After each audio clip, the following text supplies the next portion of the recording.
Are you ready to connect with distinguished Nigerians around the world? The Diaspora Perspective is here to share the views of Nigerians in the diaspora on burning issues. From the street of New York, the royal cities of London, and the bustling cities of Europe, Voice of the People Television brings to you a roundtable and collage of interesting views from Nigerians in diaspora. Join the host of the show and some Nigerians in diaspora, Dr. Damages, the flagship, show, and KJ, as they discuss the experiences, challenges, and triumphs of Nigerians living abroad. Discussing and analyzing everything from politics, culture, policies, career success, and how Nigerians are staying connected to their roots. Showing every Saturday by 2 p.m. West African Time and 9 a.m. Eastern Standard Time. The Diaspora Perspective, giving a voice to Nigerians abroad.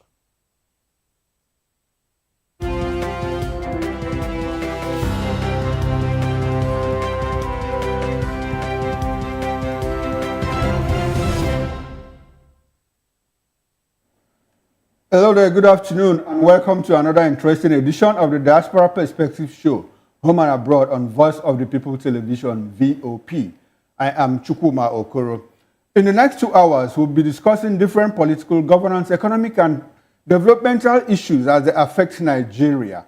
We already know much of what is going on here. Nigeria is a developing country. So the essence of this program, this show, is to exchange ideas with Nigerians in the diaspora to see how we can learn from them, from their experiences, the experiences of developing nations where they live, so that we can rely on those experiences and build a better Africa, and Nigeria specifically.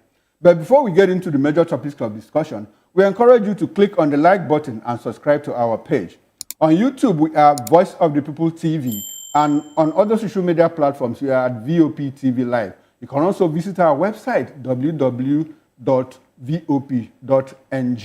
Today, we'll be looking at a couple of issues. One of them is building a resilient Africa through disaster risk reduction and preparedness, the Nigerian experience.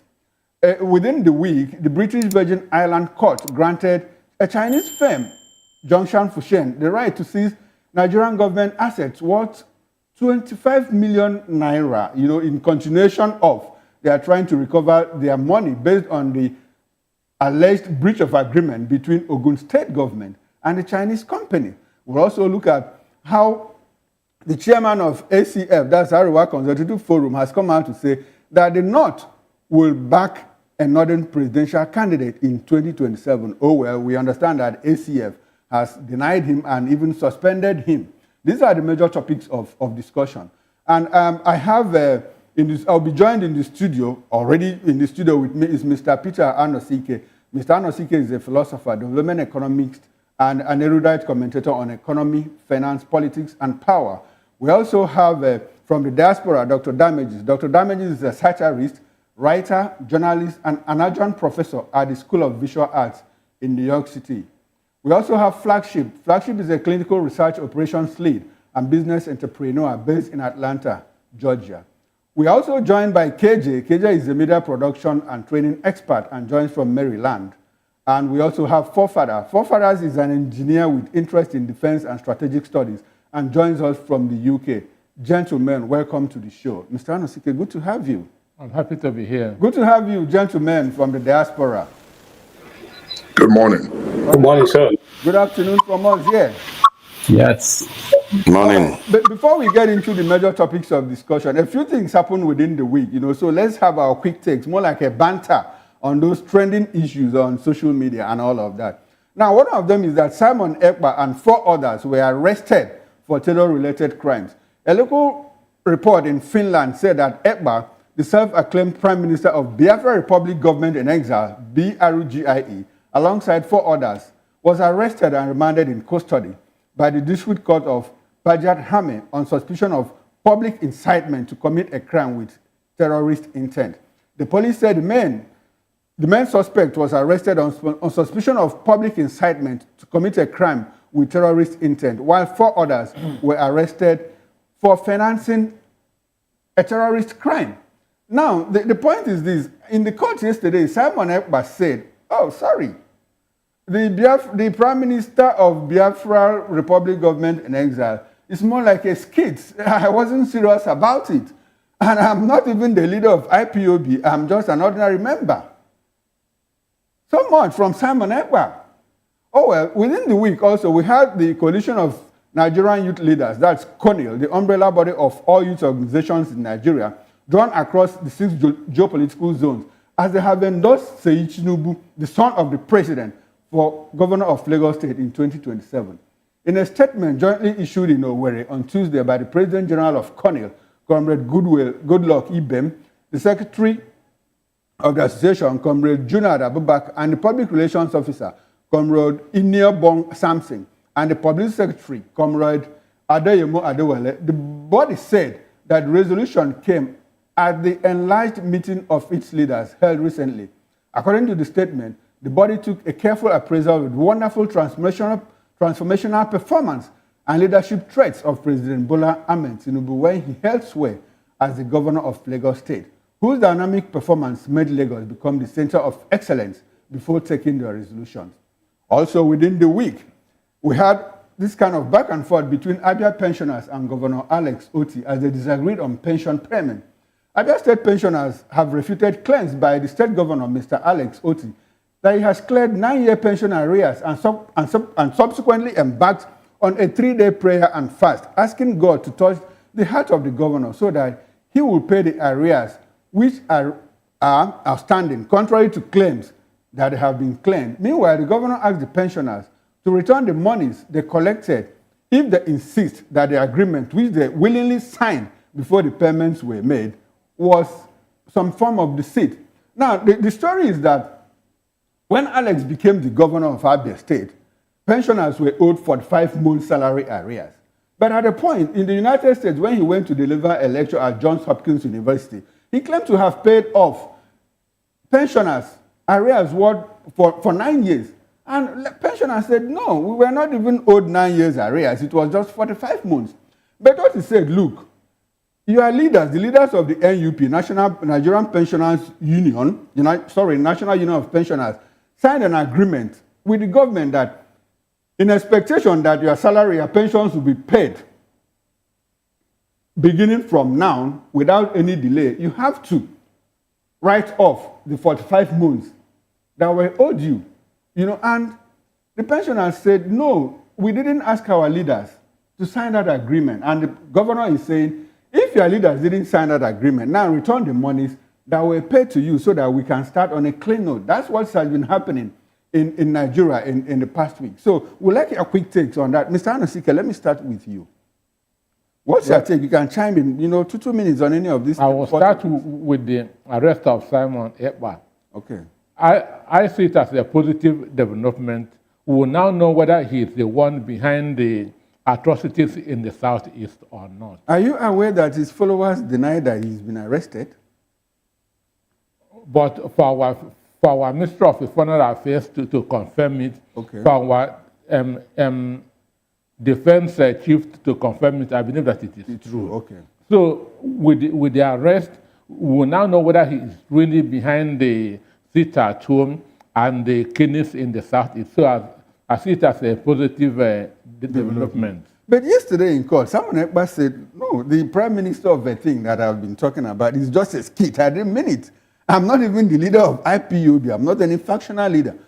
I'm just an ordinary member. How do you react to that? Well, I know that from the one that he's a coward, a very big coward. He's just a social media champion. Understand? In reality, he's nobody. So he can only operate on the social media. Nobody that millions of people have been listening to and taking orders from. Read Prince Machiavelli. Machiavelli said that a deceiver will always find people to deceive. And that's exactly what is happening. That's exactly what is happening. When Owazirike was heading Masob, Chief Ralph Owazirike, I went to interview him. He said when Biafra become a reality, he will make me Minister of Information. Understand me? Okay. So we know that those things are just as... And you didn't believe him when he said that? I know that they have no capacity to actualize Biafra. I have seen how other countries separated and became independent. So this not the way IPOB or myself is going about it. No, that's not what they were at all. But my main concern is the killing in the southeast. Okay. Every Monday, more than 90 billion naira is wasted because of this sit-at-home. I've always asked this question. Every Monday since the sit-at-home started, 90 billion naira is lost. Mr. Anosike, before the sit-at-home started, what did we do with the 90 billion naira we made every Monday? Well, we have not, we don't have good governors in the southeast. Okay. Apart from P2B, understand? From the 16 years, the 24 years of PDP in Abia was a waste. Okay. Because Orji Kanu did not lay a good foundation. Okay. So there's nothing for Theodore G and Ipob to build upon. Okay, so like IPOB and MASOB stepped into the gap created by bad leadership. Exactly, there's a vacuum which they cashed into. Understand me? Okay. And so in that regard, who do we blame now? Do we blame the IPOB people that are trying to rescue the people, or do we blame the leadership? I'm blaming the leadership. All right. So do you have a take on any of the other? For the youth endorsing Sheyi Tinubu, and the criteria that they gave doesn't make any meaning.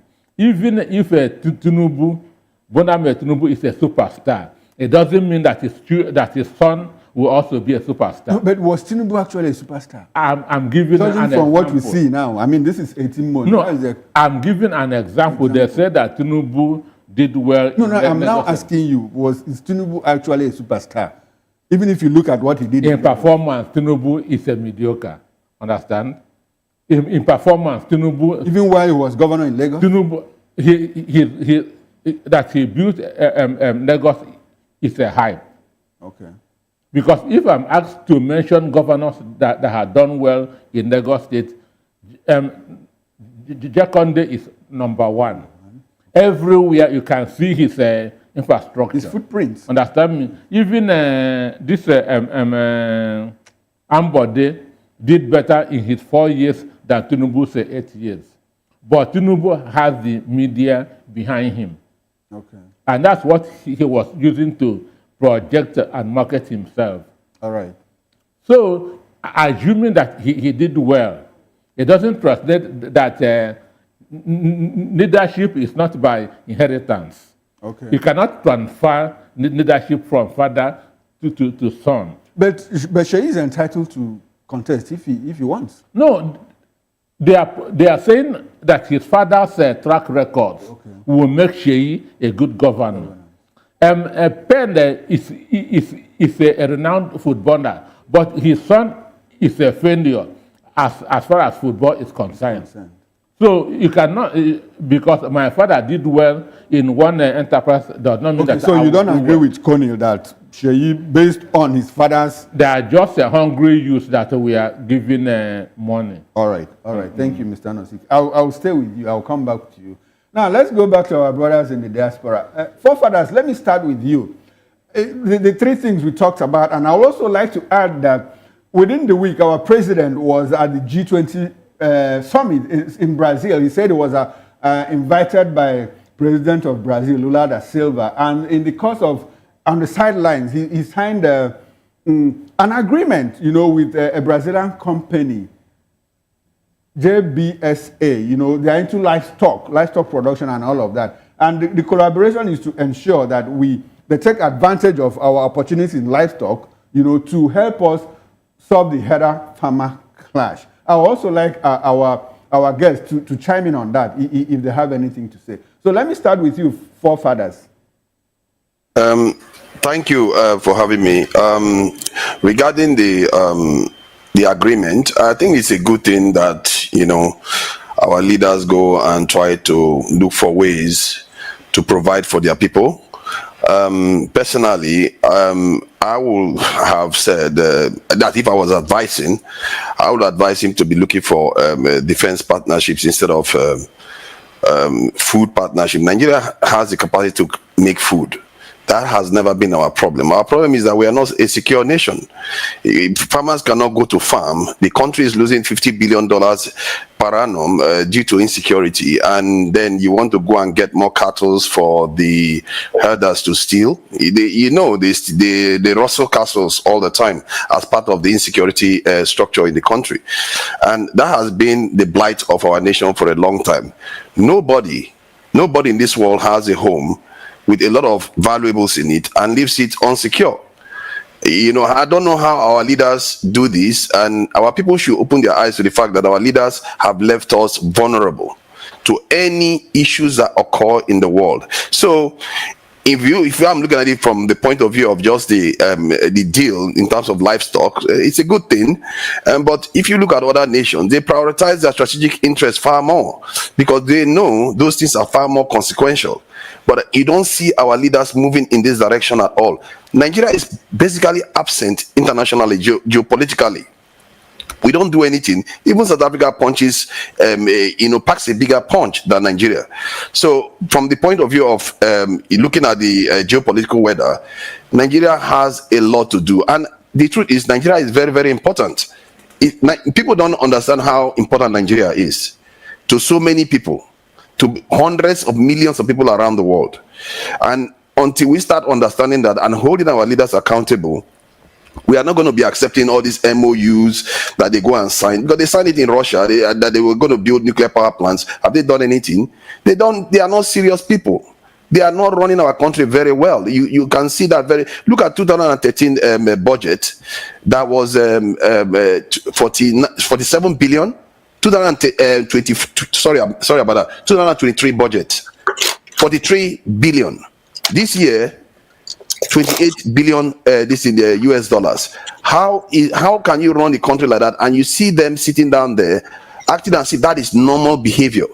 That your budget reduced by 50%, and it's okay. Let's just keep carrying on. What else? Where are we going to? $10 billion to cater for a country that is increasing in population. So when I look at them, I just feel like no matter what they are doing now, they are not responding the way they are supposed to respond. There should be a government of national unity at this stage. Nigeria is in a situation happening. Stock deal here. Go and sign another MOU there. They are not serious people. I'm sorry. That's all I'm going to say. Sorry, Forefather, don't you think that the president, John Keating, more like, if I'm permitted to use that, or moving from one country to the other, is the fact that he wants to learn from the experiences of these countries who are supposedly doing well? Should we discountenance that? I'm not a president. I know all those things, and I know President Tinubu is far more traveled than I am. He knows a lot. These are our leaders. We pretend as if they are ignorant people. They are not ignorant. They leave us like this. They are not ignorant. Tinubu was overseas when Abacha was running riots all over Nigeria. He's made contacts. He knows these things. They are very, very educated people. They know what they are doing. And they pretend as if they are serving their country. But look at what they are doing. How can your country be hemorrhaging $50 billion in GDP every year and you don't do anything? You don't do much to plug it. What is more worthy of an investment than that? But this is what we are dealing with in Nigeria. They pretend they dance that we dance like they are doing the right thing. They are not serious. Right. If they were serious, they would not keep the economy the way it is right now. All right. Thank you. Father. Now, KJ, let's bring you into this conversation. Can we have your quick takes on these issues that we just talked about now? On the issue of Tinubu's son, I find that very amazing. Okay, now, since they've endorsed him in Owerri, let the Owerri people get ready to go and vote for him when the time comes for election. Sorry, KJ, the meeting just held at Owerri. Yeah, that's what I'm saying now. So the 36 states, or 37 as the case may be now, we go to vote for him when the time comes for election to make him governor of Lagos State. These are stupid people who don't have anything to do. I'm sorry to use that word. Come on. By the way, who are these people? I tried to research that very organization. It doesn't have any starting dates. It doesn't even exist. I can't find any charter on it. I can't find any, it's not registered. Where is the registration? It doesn't exist. So these things have been playing over and over. I think we should be tired of it right now. We'll all gather some riffraff or, charlatans and just make declarations. Somebody calls himself president with no office. Anyway, That's aside because sorry, KJ, before you move on, you live in the United States, and I understand, if I'm correct, at a point, George Bush won when he was president. George Bush, too, was also governor of Texas. And much later, Jeff became a governor in the United States of America. Is there anything wrong with that if Seyi Tinubu wants to become governor of Lagos State? These people you just mentioned didn't become governors based on their father's merit. They were governors based on their own merit. We are not saying that people should not contest because your father have contested. But let it be on your merit. Don't gather people and give them money and let them come and declare you that you are now fit, the person who is going to build Lagos. Was it Tinubu that built Lagos? They forgot that the Lagos State was a federal capital. And many of the whatever is in Lagos right now came from the federal government. That's one. Okay, so if we are comparing Nigeria with what goes on in the United States, it is totally different here. Here you have to finance yourself. You don't get money from the government to finance your campaign. People have to finance you, and once those people's money stop, you drop out of the race. I mean, the Tinubu family has a lot of money, so they can finance Seyi. So, Seyi has not asked anybody for money. Stand on the premise of your father's money and use it to contest. Don't begin to bamboozle us by telling us people are endorsing you. He's a young man that is also doing well for himself. Doing well? Really? Are you sure? So, Mr. You are not doing very well. You're not owning an oil company in Malta. That means you're not doing very well. You know, we know these things now, bros. Leave that thing alone. We know it. We know how it goes. This is an old trick that have continuously KJ, these things, we need to put these things in proper perspective. The first lady said the Tinubu family is so wealthy that they don't even need anything from Nigeria. So if the Tinubu family is so wealthy, Seyi is part of that family. So can't he sponsor himself? And yet they are not using their wealth to fly around the nation of the earth. They are using the government aeroplanes and the government food. I mean, Donald Trump was president for 4 years, didn't collect salary. Why doesn't Tinubu do the same thing? They're not wealthy, they are very wealthy, and they're using government money to buy vehicles. He should have used his own money to buy the vehicles. He lives in his own house, doesn't have to bother anybody paying that huge bill in Aso Villa. That is a story they tell, just to pass along the road. I need to go on. And then it's a money pattern. I think Nigeria should not rejoice yet, because sometimes when you hear this arrest, people just flare off the handle and begin to rejoice. In the place where Samalepa is, things are done according to law. So the law is going to take its course. He's going to have his day to present his case. And then after that, we see where it goes. But right now, there's no need whatsoever for anybody to begin to rejoice. And you see, sometimes I listen to the Nigerian officials. It's like they themselves are not, they're not abreast with the international laws. Okay? And because Finland doesn't have direct extradition commitment with Nigeria, then what makes the chief of army staff to begin to ask he should be extradited?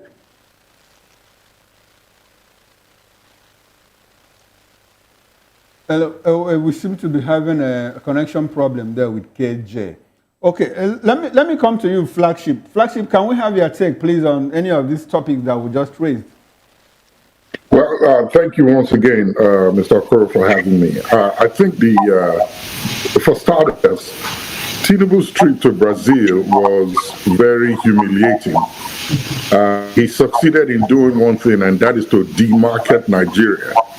He demarketed Nigeria so much that if I were to be an investor and I'm sitting down there in that meeting, having a meal with him as he spoke, I will never for one day think of bringing a cent of my money to Nigeria.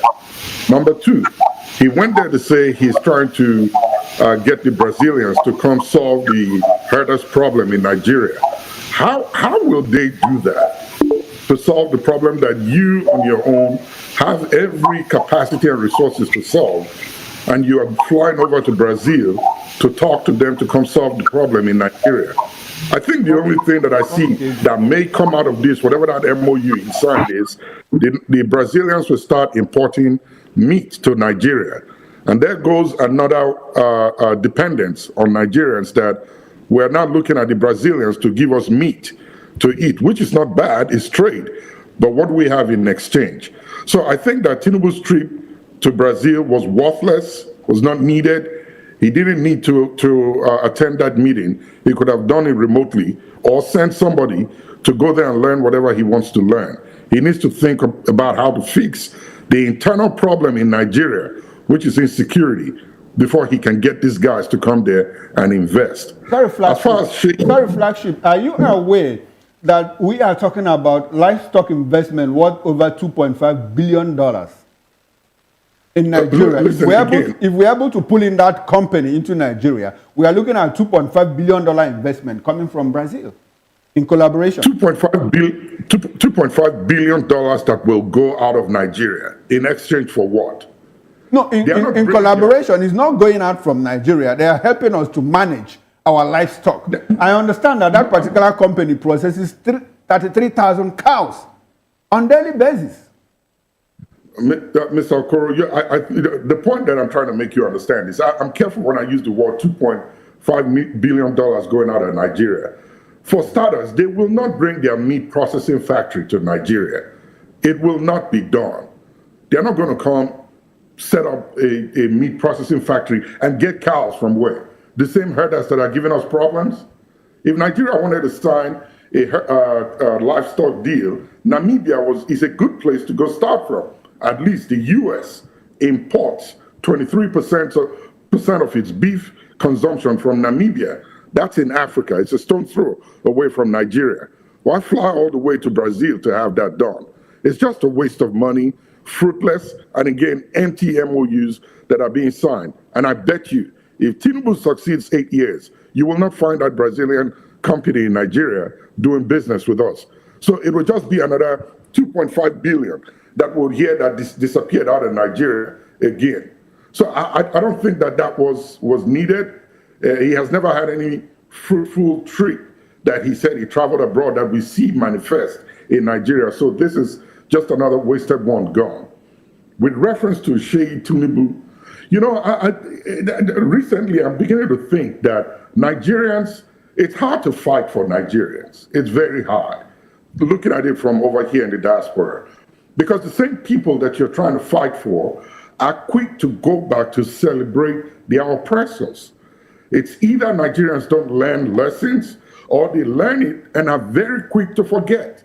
How can you go by the premise of his father or the track record of his father? The guy is not even there and he's flying with your presidential jet all around the country to go watch polo game. And so you tell me, when he gets in there as governor of Lagos State, what do you think will be left of the state?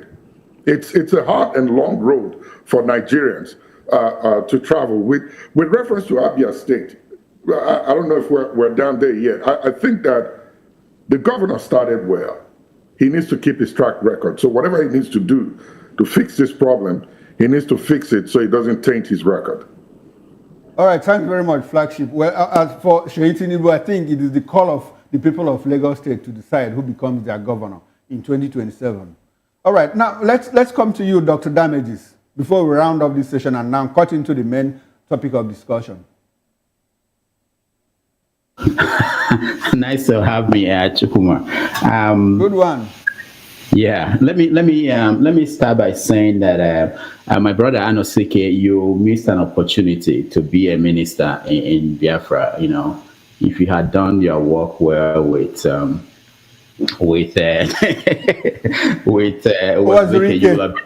you will have been a minister. Don't miss that opportunity again. Now, this idea of Simon, and what's going on. I don't believe that he said what is being reported. I think he might be something lost in translation. You know what I mean? Was he speaking in English or was he speaking in their language there? Who translated that? There's no way. If you watch the interview I had with him, I can't see Simon saying that he's a content curator, that he's not the prime minister of Biafran government in exile. So I still want to see the clip of him saying that before I believe it. About Tinubu's son, Sheyi is going to have to deal with the Speaker of the House of State House of Assembly. That's Obasa.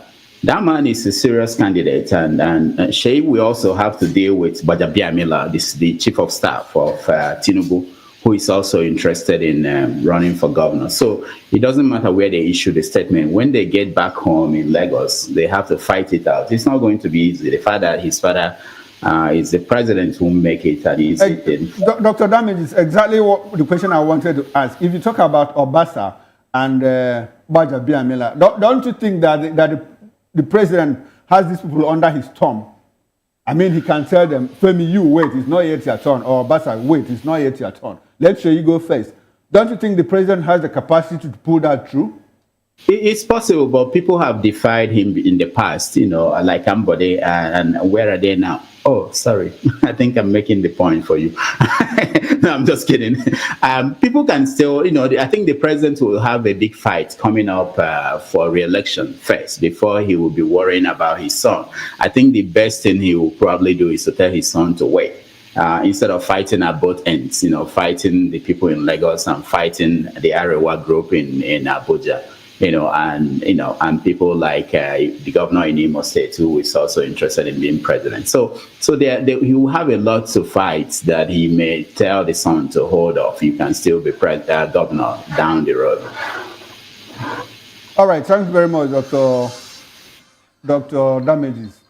And gentlemen, for your very profound takes on the issues that trended within the week. Now let's get into the major topic of conversation. The first one for that matter, which is building a resilient Africa through disaster risk reduction and preparedness, the Nigerian experience. Now, the 9th session of the Africa Regional Platform for Disaster Risk Reduction, AFRP, that's the 9th edition, and the 8th high-level meeting on disaster risk reduction under the theme, Act Now for the Resilient Africa We Want, took place in Windhoek, Namibia on between 21st and 24th of October 2024.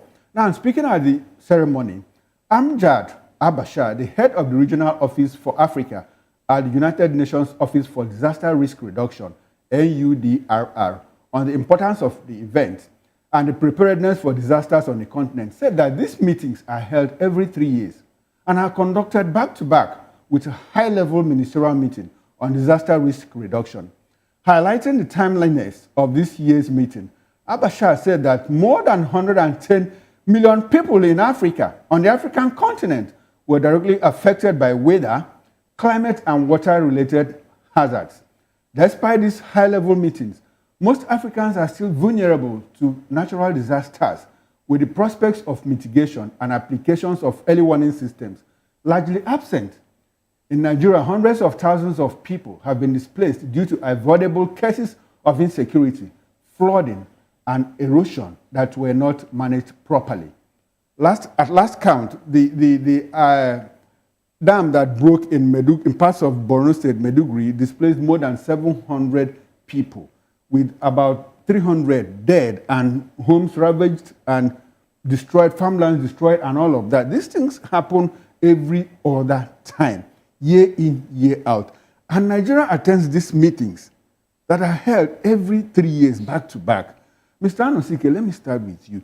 We understand that most of our organizations that should take care of risk, like natural disasters, they were designed for response and not for proactive prevention. At what point are we going to reverse this trend to ensure that we begin to, in fact, prevent these disasters before they happen? You'll also understand that the Alu Dam crisis, this is not the first time. Last year, Cameroon warned Nigeria that they were going to open the dam. We didn't do anything until we are at the receiving end of it. How do we react to this? How do you react to this? And what should we do? Well, to start with, I don't see if they are serious. Disaster is what you don't expect. Understand? It's an accident that you don't know when it will come. No, but there's technology to predict these things. So having such a meeting every 3 years, come on, that to me is wrong. No. What I'm saying is that you said that you cannot predict disaster. You can with technology. I mean, there are technological tools that you can use to predict that, look, in the next farming season, there's going to be flood, the ice caps are melting and all of that.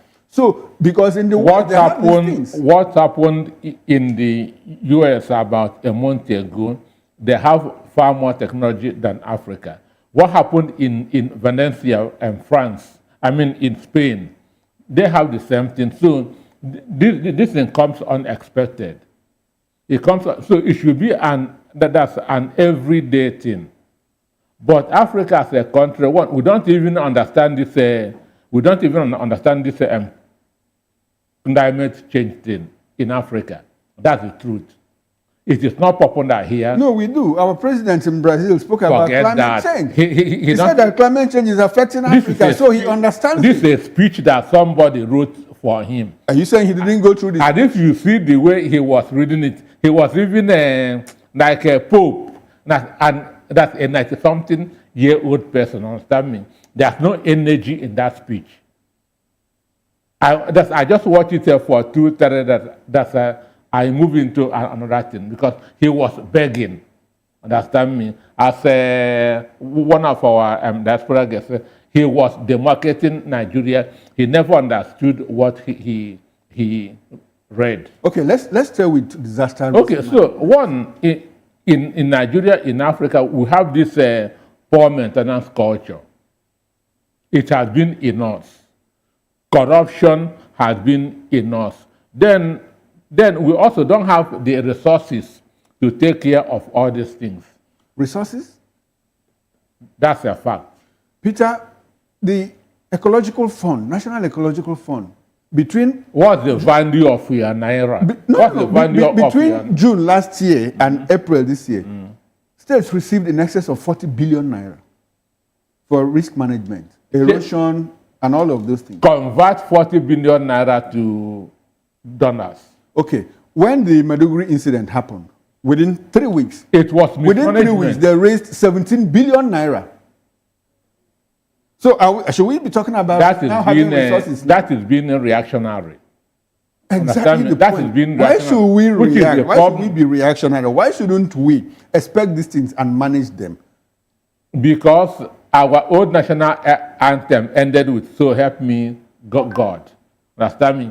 And it's also affecting our psyche that God is in control of everything. Understand? We don't feel that these things are in our own hands.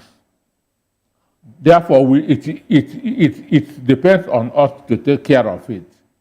Okay. Understand me?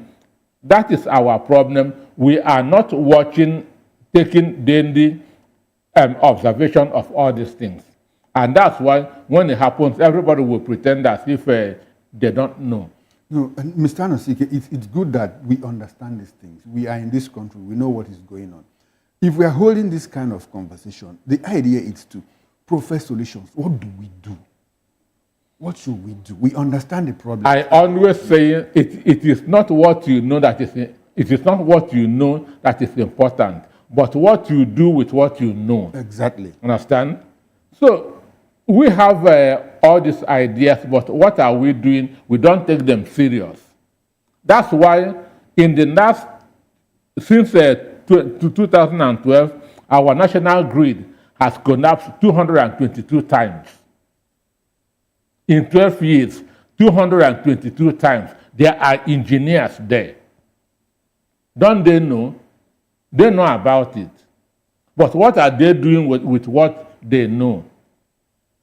So this is a cultural problem, as far as I'm concerned. And we need to have a mind shift before we can start getting it right. Okay. And Africa is not ready for that mind shift. Mind shift in what direction? Quickly. Mind shift in what direction? To be proactive. Okay. To be proactive. That's to have a serious maintenance culture. Understand me? Instead of depending on God, we should start depending on ourselves. All right. Thank you, Mr. Anosike, for a very profound take on that. Now, let's go over to the diasporans. KJ, let me come to you. You see, it's good that you live in the U.S., but you have also been here before. I don't know for how long you have been there, but some part of your adulthood was spent here. Now, you understand what happens here. You also, you read news, you know what happened in Maiduguri. You know what happens in other parts of the country. When there's rainfall, I mean, cities are flooded and all of that. And we are talking about building resilient cities, making resilient cities. It's a mantra, you know, within the climate and weather management institutions and all of that. They want to build resilient cities so that when it rains, cities are not flooded. Drainages are open and all of that. I don't want us to keep talking about the problems. Let's look for solutions. Where you live, how do you people manage disasters? KJ, is KJ there with us? Hello, KJ? Yes. Okay. Yes. Yes, please, quick one. It's like, you see, the level of disaster that comes to the US, if it comes to Africa, everybody will die off. Everybody will die off. There will be nobody remaining. Exactly, Okay? exactly. So how do you people manage it? These people, here, everything is planned for. And there are people who are ready to move on the spot. I give you the last example.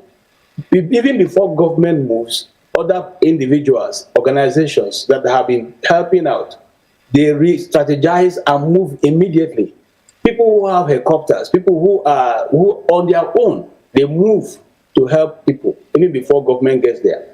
That's the way it's done. But you see, whether in the area of management, they already know this is going to come. They already warn their people. Those who are in harm's way are gradually moved out, or they move out.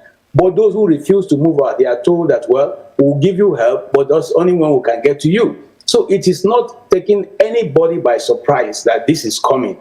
Okay? Even to the point when it will get to the city where you are, you know that this is what is going to come. So you have a choice. All right, KJ, please hold on to your line of thought. I want to button at this moment.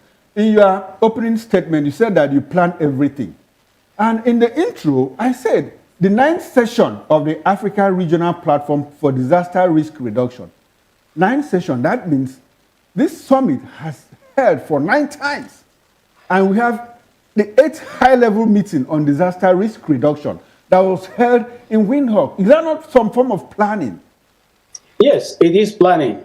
But you see, when you finish planning, you go back and execute. Okay. I'll give you a very sad example. So basically, we don't have a problem of planning. We have a problem of execution and implementation. Nigeria have some of the best, work, and when it has to framework. We have it. We have people with brain. But when we are finished planning on paper, do we go back to implement? I give you an example. All right. Since 1998, that little river, there's a little river in Gwagwalada, where I went to school. That little river has been overflowing at every rainy season and carrying people and destroying houses. It is still happening to today, 2024. Does it give you an insight of people who plan, who make plan? No. But the city have been developing. More people have been coming in. Government have been building bridges and all that, flyovers. But nobody have taken account to streamline this thing to make sure that people are not killed whenever it overflows around the Govt area, whenever it overflows and blocks the highway. These things are still happening till tomorrow. So it shows us that we are doing a lot of work on paper, but we're not bringing that to bear. It shows us that we're not, you see, in America, when people fail in doing their duty, they are held accountable. Somebody has to pay for it. Of course, you all followed what happened during the time they tried to, assassinate Donald Trump. The person who's in charge of they didn't waste time. In fact, the House said, we want you to resign. It's not negotiable.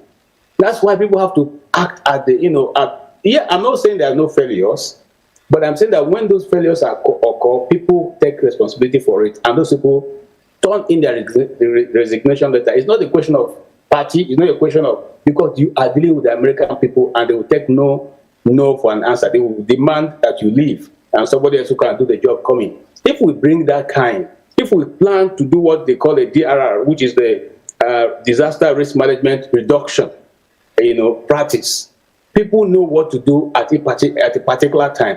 If it's raining so hard and the flood is coming, what do you do? If your house is where the flood can move you, do you go there to move the people, or do you warn the people ahead of time? In 3 days' time, this is going to happen. The Cameroonian people have always warned us ahead of time. What makes us to call this a disaster? It's no longer a disaster; it's man-made. Okay, the one that just happened in Borno State. Does Borno State have so much big river that's going to overflow the whole place? Government refused to plan, because not the ordinary people that will build gutters and soccerways and drainages for you.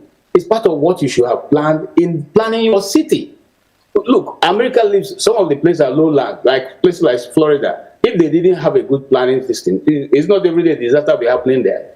But people plan, And that's what we're asking of the government. All right. When you have finished these bilateral meetings that you go to every now and then, bring what you have studied or what they have taught you or what you have learned and teach others and put it on ground. Not just make noise and, make people clap for you. I mean, it doesn't make sense. That's All right. there, sir. All right. So it goes beyond planning. It also talks about execution and implementation. And now let me come to you, Flagship. Flagship, can we have your take on what is happening in Africa, particularly Nigeria, concerning disaster risk reduction? Hello, Flagship, are you there? Can you hear me? Yes, I can hear you. Go ahead. Okay. You know what? If I have to score Nigeria on planning and implementation, I'll give them a very high. We are very, very good at that. But what we're bad in is management and ability. We don't know how to keep whatever we start going. I think the idea is we believe that whenever we implement or get the ball rolling on any project, it ends there. How long it stays really is not our worries. You're right when you said 8 of these meetings have been had, and this is the 9th one. The question is, what were the take-homes, and how were they implemented? Did they even attend this meeting, and did they learn anything? Nigeria, so to say. Here's what I have to say. How can you plan for a resilient city when you don't have the basic infrastructures in place? And basic, I would take 2, electricity and road. You cannot plan effectively for your city to be resilient when these 2 factors are missing. If you have these 2 in place, then you stand a good chance of surviving whatever disaster comes your way. Nature executes itself in ways that are out of our control, and it can come in whatever way, shape, or form it decides to, and whatever time. But science and technology over here in the West has given us an idea of when it normally comes and how it expresses itself. But how it will come, we don't know. However, we can predict it once it starts, and information is passed out to the people to begin to take action. Over here, one of the natural disasters we deal with mostly is tornadoes. When tornadoes are coming, we're informed ahead of time. From the moment we get the signal that the weather pattern is changing, those that are in what we call tornado alleys, that means areas that are always prone to tornadoes. Whenever the weather pattern or system changes, these areas most likely will get hit by a tornado. They are advised on what to do. They have put infrastructures down, where to go to, road networks to take, what areas to find yourselves. If you have to get into a hole, if you're in the midst of this tornado or in the pathway of this tornado, where you can run to get help and make sure that you survive the passing of the tornado. These are things that are implemented. And over here, we have what we call drill on these events. It doesn't mean that there's a tornado coming, but there are actions. You just see sirens, ambulances, police just running around. They are practicing. If it comes, this is how we're going to act. And they inform us ahead of time. There's going to be a drill at this time next week. And what they are doing is trying to put in practice an action plan that they will take in case these events take place. California has wildfire. It's the same thing they do. There are other Florida is prone to flood and hurricanes. They do the same thing. And we're able to manage it effectively so that we can minimize catastrophe when nature decides to visit us. These things are made available to Nigeria.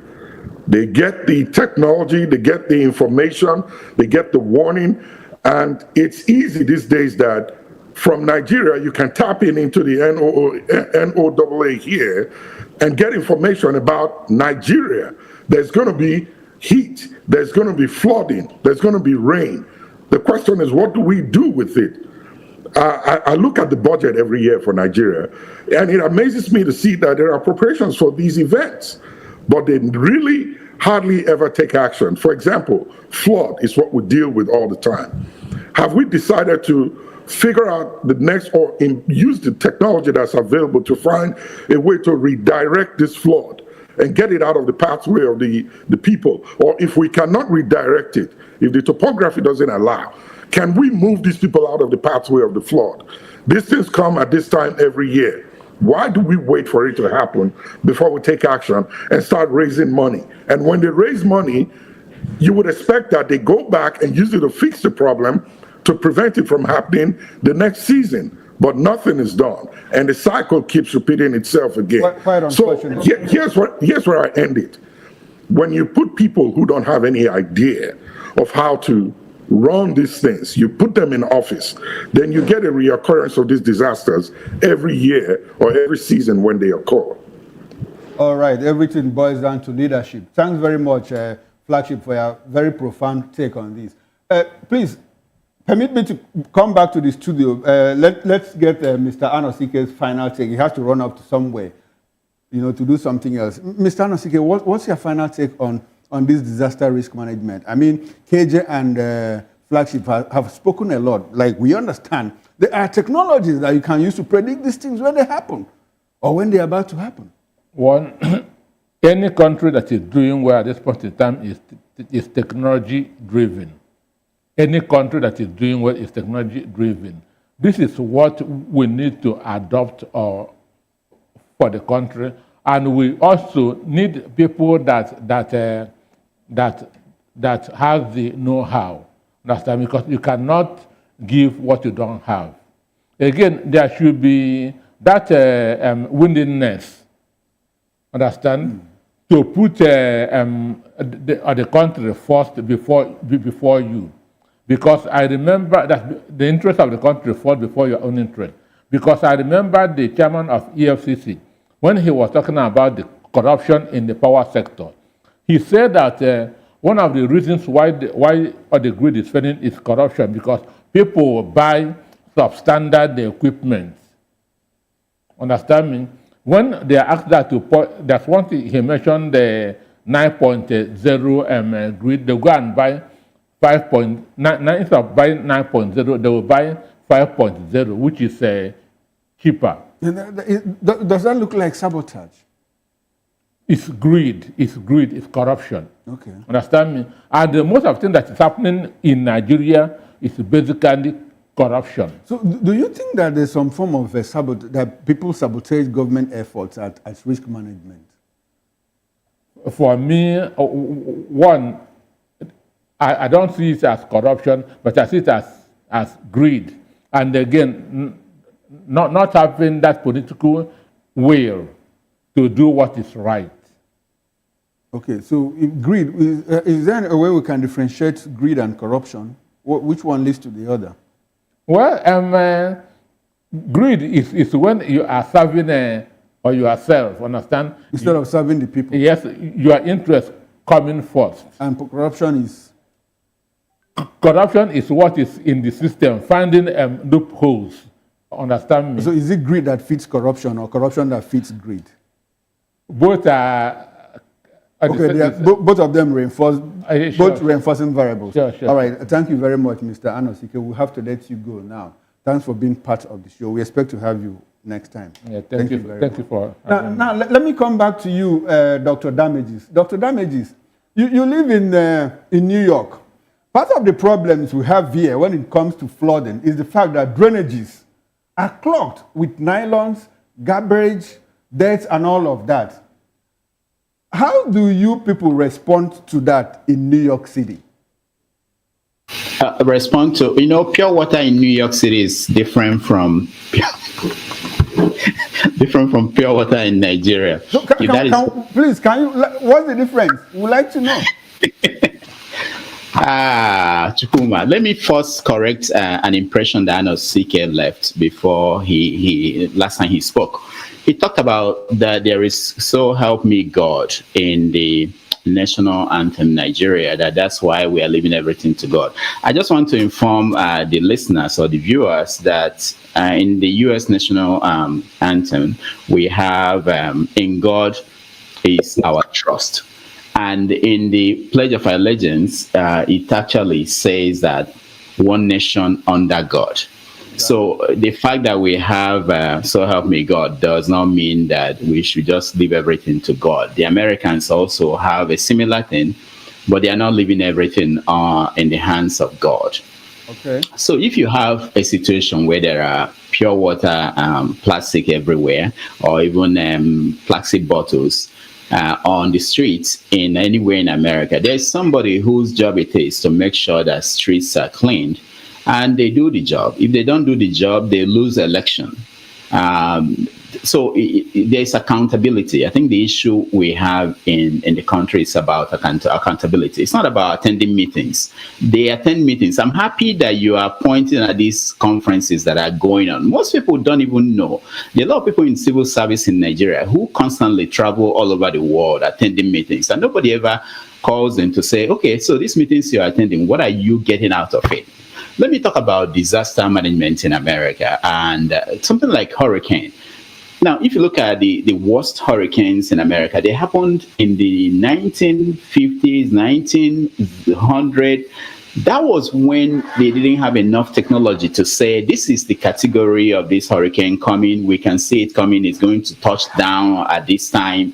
The one that happened in 1900 killed over 8,000 people. And that was when America was not highly populated. People were not living at the coastline. Can you imagine that if there's a hurricane, five category hurricane coming to America today, and nobody is warned, no action was taken, and it hits a place like Florida or a place like New York, anywhere there is high population, it's going to be hundreds of thousands of people that will die. So the fact that it's still happening, and you find little damages and killings of people, especially people who die these days are people who refuse to leave.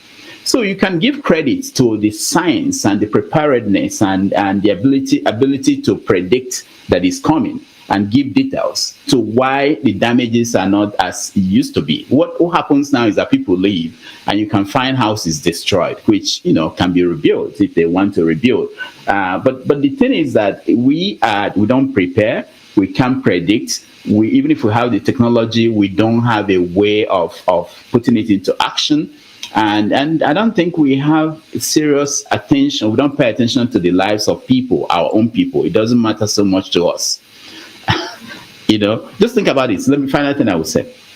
If 8,000 people were to die in New York from a hurricane, the cost is not just about the people that died, not just about the buildings, about things that are damaged. The insurance company, it's likely that 8,000 people, half of them or more, will have life insurance. The insurance company will pay a lot of money out because they died.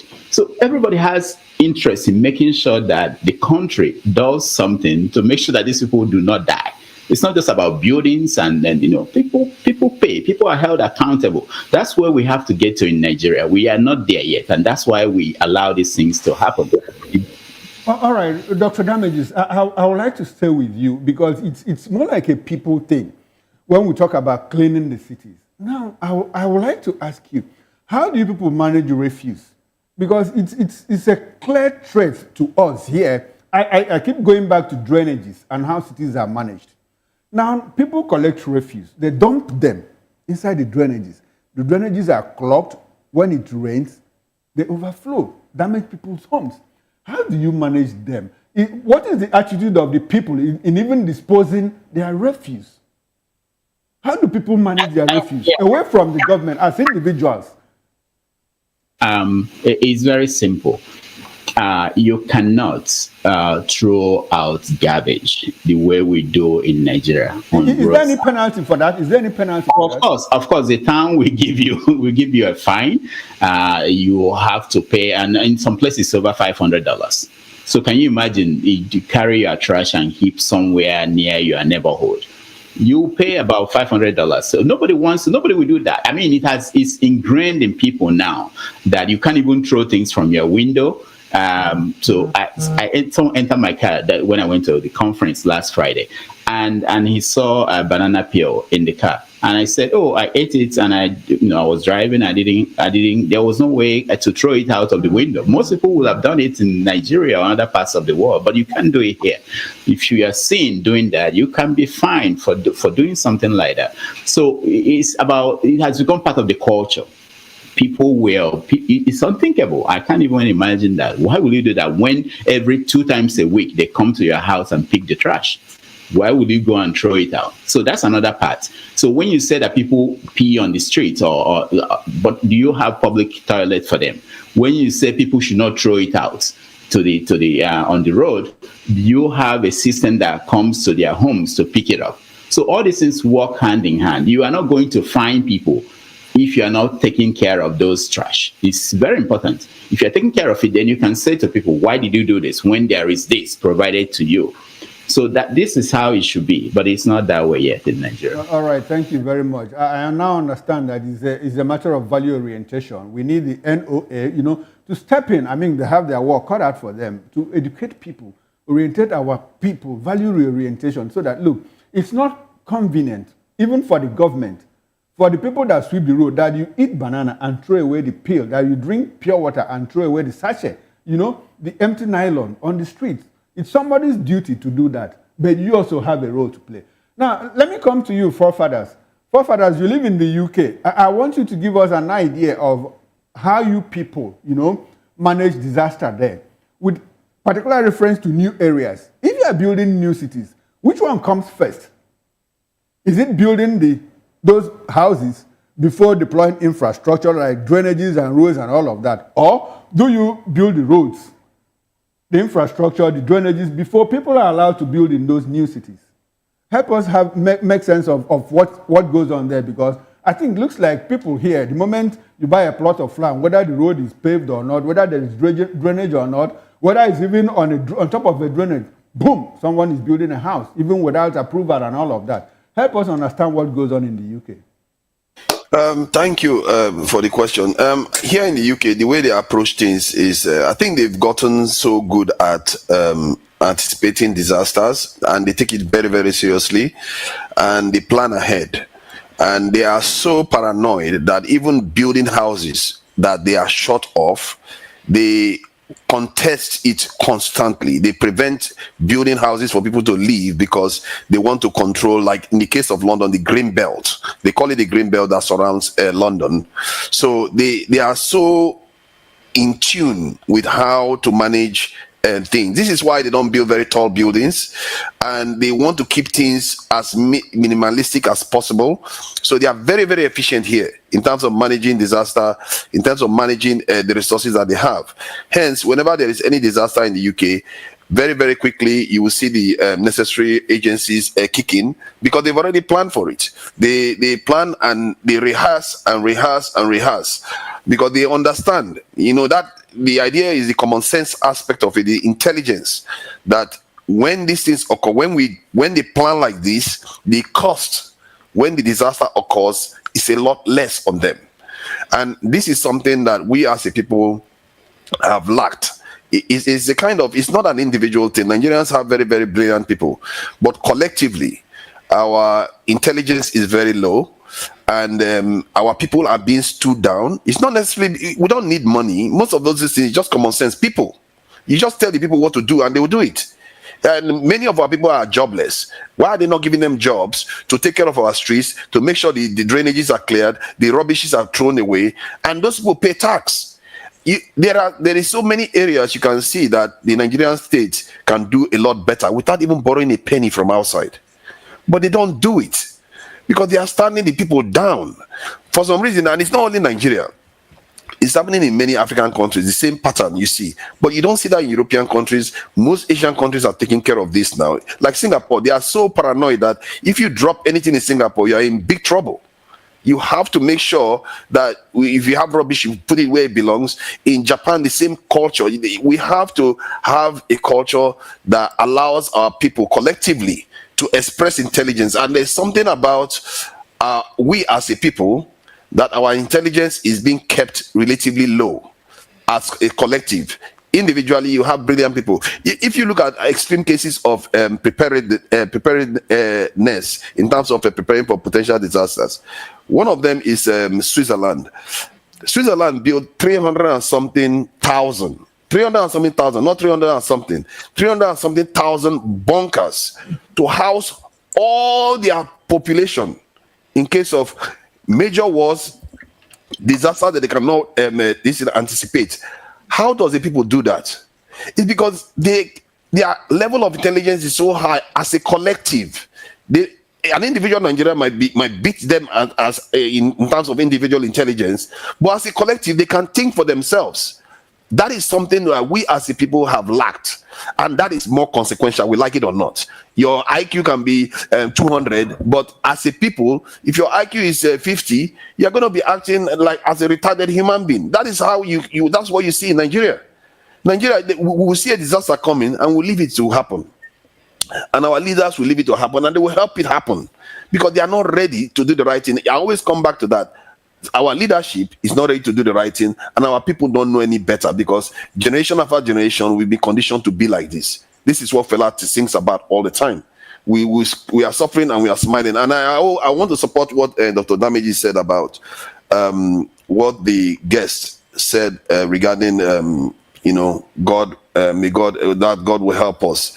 And at the same time, he actually quoted Machiavelli, if I'm not mistaken. Machiavelli, in one of his writings, he also said that God leaves some aspects for man to take care of so that he doesn't take the glory away from us. There are things that are left for us to do. God does not have to step in to help us as a people. We have to help ourselves. And these type of things are things I believe we will do when common sense starts coming back to our people as a collective, when we start taking control of these things, reigns that are affecting us as a people. I think at that core of it, I think there was a program that Dr. Arikana appeared in Nigeria, and they asked her, what is the ultimate problem with our people? And she said, it's the mind. It's our mind. Our mind have been captured as a people, and we have to liberate our people's minds so that they understand that these things is up to us to correct them. And when we start correcting these things, you'll be surprised. It will be like a miracle. All right. Nigerians are very, very hardworking people, very, very energetic people, and they are willing to get things done, but they are not being marshaled to get those things done. Thank you. All right. Thank you, forefathers, for your very elaborate take on that topic, but I'll stay with you. And it's kind of unfortunate, and I'm sorry I have to ask this question on air, because it's a raging controversy, it's an ongoing debate. You talked about Africans, First of all, is it an African thing, that we remain backward? I mean, we have 54 countries in Africa. Of those 54 countries, you cannot count 5 on top of your fingers that are doing excellently well, none in comparison, even with the least developed in Europe. Now, the question I want to ask is that sometimes you also made reference to intelligence. Between the African and the European, do you think that the African is a dullard, that the African is not intelligent? That's the question I want to ask. African individually is very, very intelligent. As a matter of fact, the UK, when they did an exercise trying to find the most intelligent family, it turns out that it was a Nigerian family that came up to be the most intelligent. Individual intelligence is not the same as collective intelligence. Collective intelligence is something else altogether. And that aspect of our awareness is missing. And that collective intelligence is very, very low within our community. There was an exercise that was carried out between an Asian man and a black man. And the black man has a higher education qualification and all the rest. And the Asian man doesn't. But over time, when they looked at their outcomes, the Asian man excelled because there's something else operating, making them excel more. So their collective intelligence is higher. It means their outcomes are better. But the individual intelligence didn't make the black guy any better because the outcomes will be still less because you are still a black man. If your government is spending $28 billion on the entire system, no matter how intelligent you are as an individual, it's not going to change anything until you start addressing that collective intelligence aspect of society. You see, forefathers, I think the debate goes on. It's ongoing because it's difficult to understand how we are intelligent individually, but collectively, and because it's the individual that makes up the collective. Oh, well. Okay, let me give you an example. Let me give you a quick example. If you are in a room with a group of people, you're having a meeting, and you're all having disagreements there, then a third party comes in. Let's say Boko Haram wants to come in and invade you people and attack you people there. You guys were having an argument at one moment, then immediately you guys will start coordinating to survive the Boko Haram, isn't it? Because you now know that you have a common interest. In other words, your collective intelligence has increased because of that threat both or all of you faced. But in the case of our country, that collective intelligence is not there because our leaders are not triggering it. They are not letting us understand that we have challenges that we need to meet. They pretend as if everything is all right. That is the problem. If you look at Western leaders, every year they are telling their people one danger or the other. They are making them paranoid all the time because they want to raise that collective intelligence. But that is what we as a society, we are missing. Thank you. All right, thank you, forefathers. I guess it's an ongoing debate. You know, a lot of people will disagree. A lot of people will agree also. We'll now go for a quick break. And when we come back, we'll talk about British Virgin Islands Court that has granted Chinese firm Zhongshan Fuchen the right to seize Nigerian government assets worth $25 million. We'll go for a short break. Please stay with us. Don't go away.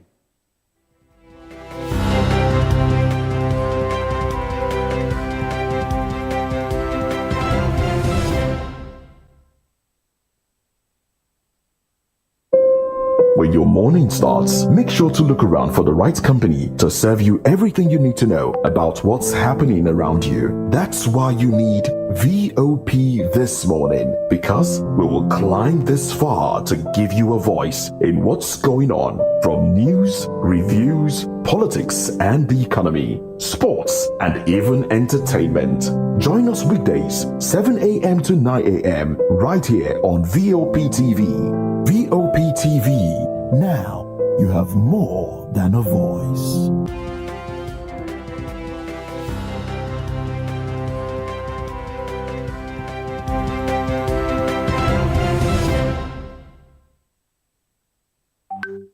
All right, welcome back and thanks for staying with us. If you are just joining us, you are still watching the Diaspora Perspective Show on Voice of the People Television, VOP. Now, the British Virgin Island Court has granted a Chinese firm, Zhongshan Fuchen, the authority, to seize another $20 million from Nigeria's foreign-denominated assets over an Ogun Trade Zone deal that fell through in the early 2000s under the administration of Ibukunle Amosum, then governor of Ogun State. In a swift reaction, the special advisor to the president on policy communications, Daniel Bwala, has assured that the federal government is studying the judgment and will respond appropriately. Recall that Zhongshan Fuchen has seized 3 jets belonging to the Nigerian government, Nigerian-owned properties in Liverpool, UK, and a Bombardier jet belonging to the Nigerian government in Canada. Latest judgment, secured from a court in Virgin Islands, has yet authorized Zhongshan Fuchen to seize Nigerian assets worth $25 million to enable it to recover its debt judgment. Gentlemen, thanks for staying with us. Now, Damages, let me come to you. The news is out there again that a British Virgin Island court has authorized Zhongshan Fuchen to seize Nigerian assets worth $25 million to enable it to recover the debt judgment. What's your take on that? Are you kind of surprised that a judgment that was given in 2021, that the Nigerian government is laid back and watching a Chinese company, not even Chinese government, a Chinese company, seize Nigerian government assets in all parts of the world? What's your reaction?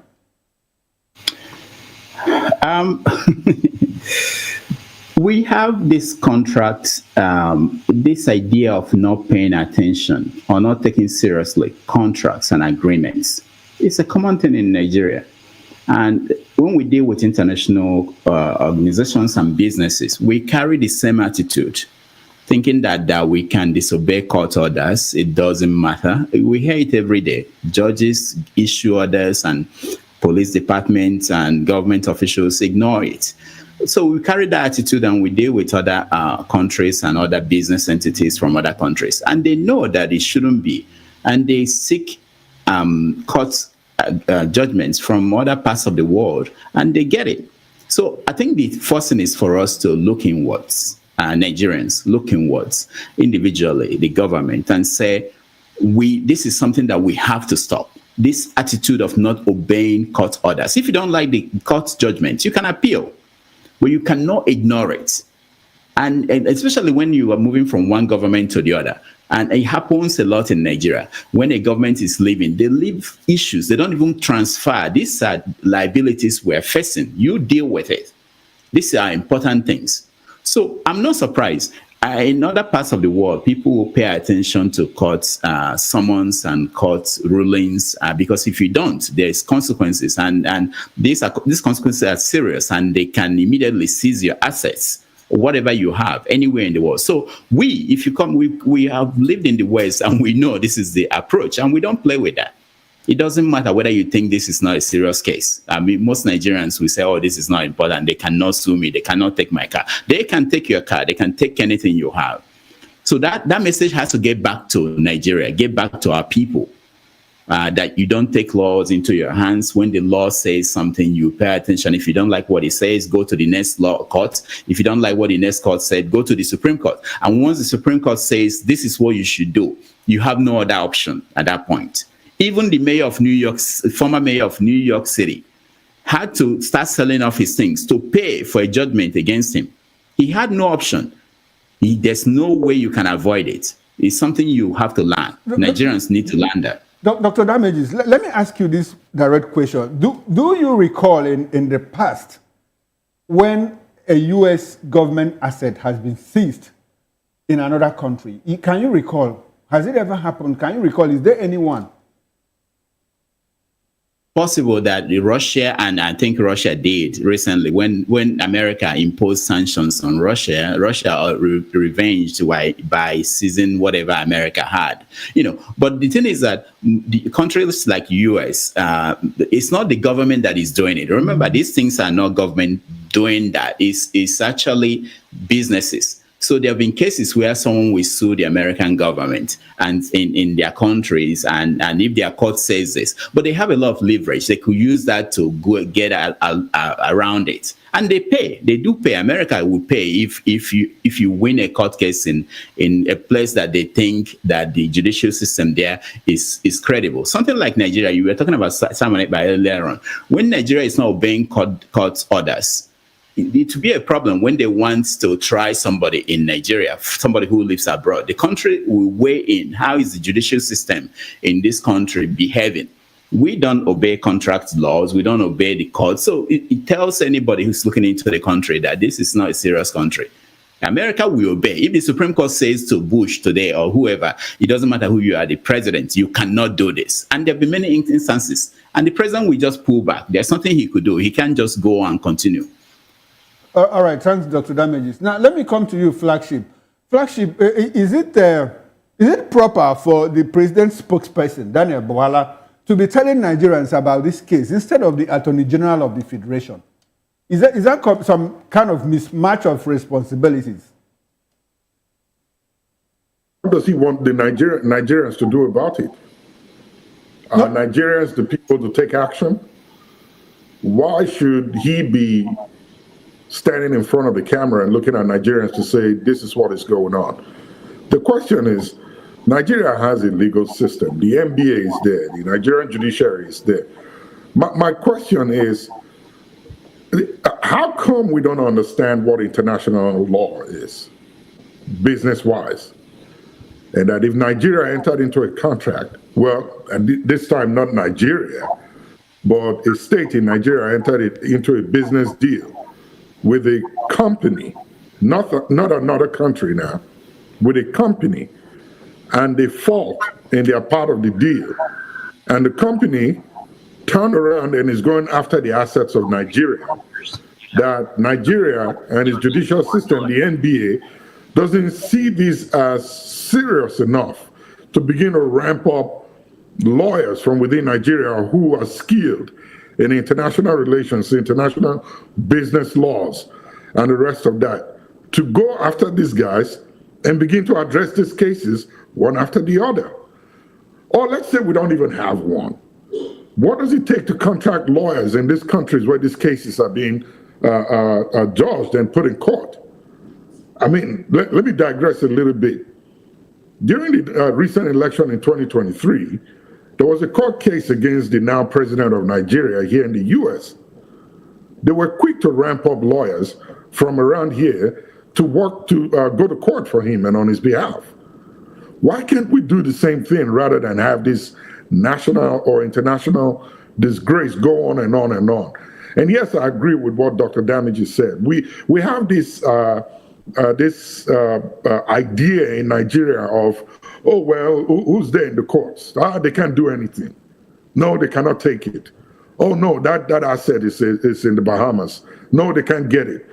But these guys understand international laws. These business guys you're dealing with.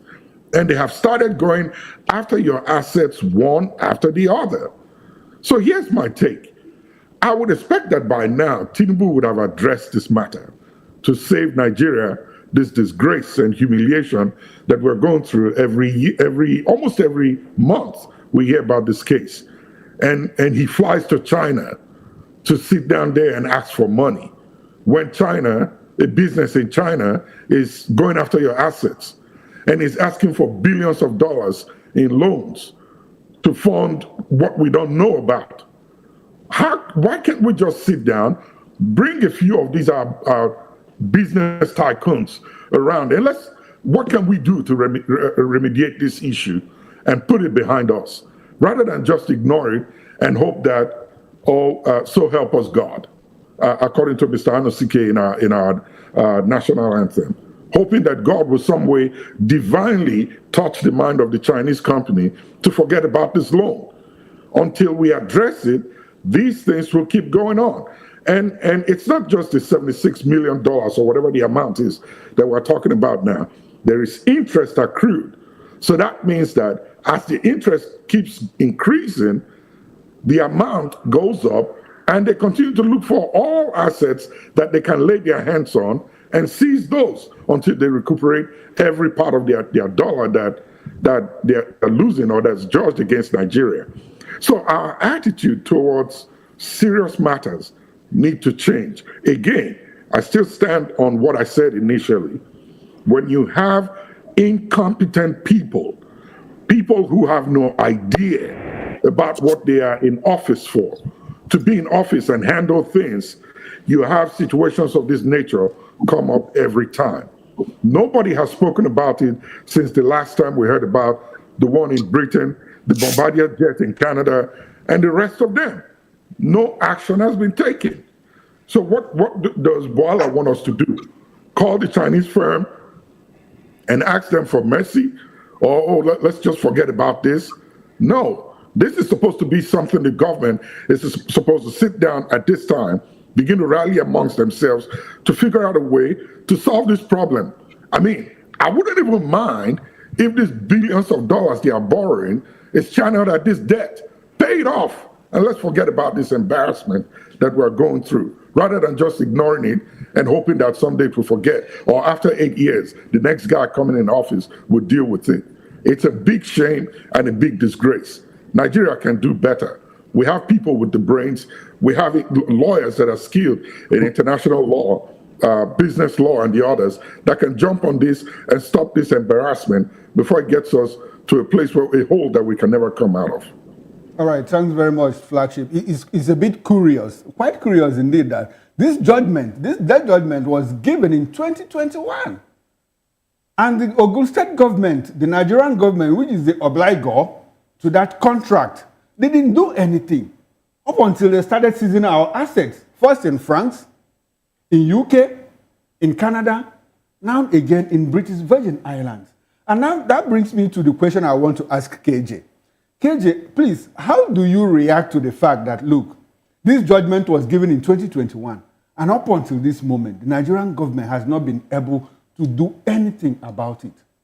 Is it that some people are interested in seeing Nigeria embarrassed and disgraced overseas, or what? Please, what's your reaction? The reaction would be that it is simply irresponsible. We have come to a place where anything goes and no consequence for any action. When you get to a position in life when you don't think there's consequence for any wrong action, then you do what is going on right now in Nigeria.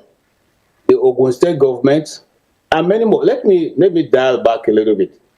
Just some few years ago, the Minister of FCT, Governor of Rivers State, had to rescue River State plane from where it has been parked, because of some just few, not too much dollars that he paid, but he got it back. that plane would have been lost if he didn't intervene to bring that plane back to Nigeria. How long shall we continue to have actions without consequences? How long shall this go on? It's not the first time this case has come up, and we are still on this case. And just like the first speakers have spoken, what is the position, what's the work of the Attorney General? Are they supposed to be only dealing with when it has to do with anything that has to do with the Southeast? Why are they not coming up with consequence for the state that go to borrow money and not able to pay those money back, that the federal government property has to be seized? Why do we operate as if the earth is just around us, we can do as we like? Okay, just like Dr. Damage said earlier, if you think you can operate in an environment of no consequence, no obeying court orders, not even any singular iota of fear that there will be something will happen to you, why do you think other nations will take you seriously? Because without law, it's all anarchy. Without law, then nothing can function. The reason why some of these countries that we're in function properly is because there is consequence for every action. If you beat the traffic light, no policeman is going to come after you. At the end of the month, quietly you see it on your mail. Oh boy, you have $100 to pay. You beat this. They will send it to you plus video evidence. So it's not a question of saying somebody is accusing wrongly. No, they will send it to you, your address, with the video evidence. And you're going to pay it. If you refuse to pay it, nobody's going to bother you. But eventually one day you'll be driving along and the policeman, you cross a police van and he will flag you down. And that's it. From that point on, they are towing your vehicle right there. You pay the cost. So because of this, even though if you are here and you want to do something that's not against the law, you are careful because you know that they will definitely catch up with you either today or tomorrow. When will the federal government put in place consequence for states that go out of their way to borrow money internationally or locally and then not pay back? It doesn't happen anywhere. And sometimes I begin to fear for my country and my people because you see, at the end of the day, that rubs off on your people. They see you as a people who are lawless, who do not follow order. And so when they see you and you're behaving so hard, they ask you, are you from this place? How come you're different? Because we know your people try to look for shortcuts to everything. So the question is, when will our government be responsible? All right. And do the right thing? Thank you, sir. All right. Thank you very much, KJ. Now, forefathers, let me come to you. We have a case here that we are dealing with in China, between Nigerian Ogun State government, that's Nigerian government, and Zhongshan Fushen. We have also had a case of PI&D, and where Nigeria, got a company, PI&D, got judgment against the Nigerian government. Now, in the court, the judge said he berated the Nigerian legal team for not conducting due diligence, even in their litigation. At a point, the judge even said that, look, the Nigerian legal team was absent on 2 or 3 occasions that the court sat to review the judgment, to hear the case. Now we have a case here where Zhongshan Fushan went to court in 2021. And up until 2024, the Nigerian government, the Ogun State government, did nothing.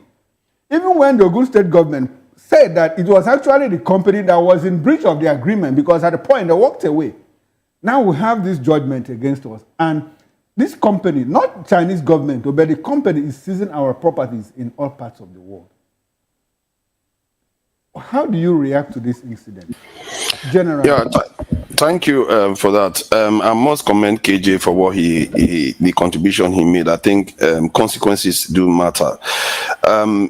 Regarding this issue, I think our people, we don't value things. We think we can keep hemorrhaging things and just there will be no consequences. Hence why you see the lawyers are not proactive. And as a matter of fact, the problem shouldn't even exist if our people were proactive. We don't value things. We think that all this is we will do them and somehow things will be all right. It will not be. This is not optional stuff. This is some serious game our people are playing with their own lives here. When we keep behaving like this, there will be consequences. And the problem is that since we are not imposing the consequences, like a parent that doesn't impose consequences on their children, the public will. And if we don't impose consequences on ourselves, the world will. This is just a snippet of what is happening. But there will be worse cases to come. And these are markers to point to the direction that things are heading right now. We are facing an existential issue here. And our leaders, some of them will take loan and expect the entire nation to foot the bill for it, and nobody is held accountable. Nigeria is a country where there's so much dysfunction. This is why I reference that idea of collective intelligence. Clearly, it's not common sense for somebody to commit a crime and then they just get away with it. But in Nigeria, they get away with it all the time. And we say we hate corruption. If we say we hate corruption so much, why don't we make it that public servants, when they do things like this that cost lives, because when you steal public funds, it does cost life, make no mistake. Why do they not forfeit their own life for that offense if we hate it so much? And instead, when it comes to capital punishment, we don't punish anybody. What do you think will happen? People that lack integrity, people that don't have common sense, they are the ones that will excel in that society. Hence, you have a situation whereby people don't even act with common sense. When you are supposed to go and defend a debt that you owe, you don't even represent it. When you are supposed to not even get in that situation, you get in that situation in the first place. When you shouldn't even need the loan, you get in that. Why do we even need all this money? We have the people. We have the numbers. We have people overseas. If we are serious people, we can put this money together and fix our country. We don't need anybody. But we have created a narrative now that makes it look like we need people. But we don't, truly. We really don't. If our people decide that, okay, we want to build something, how much is Nigerian government spending on national budget every year? Very little money compared. The diaspora alone are sending $20 billion or so annually. We can't take care of our business and get our nation to a point whereby we don't even need anybody. And if we are borrowing money, we borrow it specifically to build infrastructure alone, and that infrastructure should be able to pay for itself. Okay. The country is easy to fix. It's just that either our people or our government, for some reason, are not doing the right things. And this should, I'm just going to round up with this, sorry. This should tell us something about societies. When a culture has kicked in, until the people within that society decide that they will take the reins of power, some of them, and change that culture, it will never change. And our leaders are not in any mood to change it at the moment. Thank you. Thank you very much. I think the whole thing revolves around people, power, politics, and leadership, and all of that. Anyway, talking about people, power, politics, and leadership, we'll get into the third topic of discussion, which is, let's talk a little bit of politics. Now, the Arewa Consultative Forum has said that, look, we are going to back another candidate in 2027. That statement was made by the ACF chairperson, Marman Osuman. Oh, well, the Apex Northern Social Cultural Organization, Arewa Consultative Forum, has expressed its desire to support Northern candidates and others seeking political offices in 2027. For what? To serve the region and the country. I'll take that again for emphasis. They said that they want Northerners, to get involved at the presidential level in 2027 because they want to save the region and the country. The SCF National Chairman, Maman Mike Osuman, disclosed during the organization's National Executive Council meeting, which held somewhere in Kaduna on Wednesday within the week, and described some of the policies of the present administration as being injurious to the northern region. According to Osuman, a sizable number of our regional brothers and sisters have demonstrated proclivity towards politics and political offices come 2027. They are already focusing on the 2027 elections.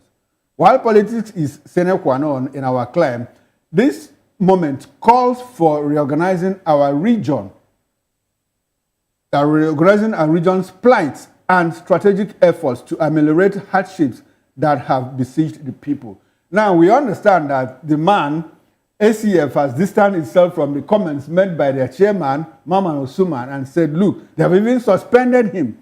Now, the issue is this. I'll come to you now, Dr. Damages. The North is saying, look, we are going to support a northern candidate in 2027. But you understand there is this convention, there's this unwritten agreement, between the North and the South that power will stay 8 years here and stay 8 years there. Now, the North is saying, no, we can't take this. you've done only 2 years and the North is being pushed to the background and all of that. Now, the question I want to ask you is this. For 8 years, a Northerner, Muhammadu Buhari, was in office. Was this economy making progress?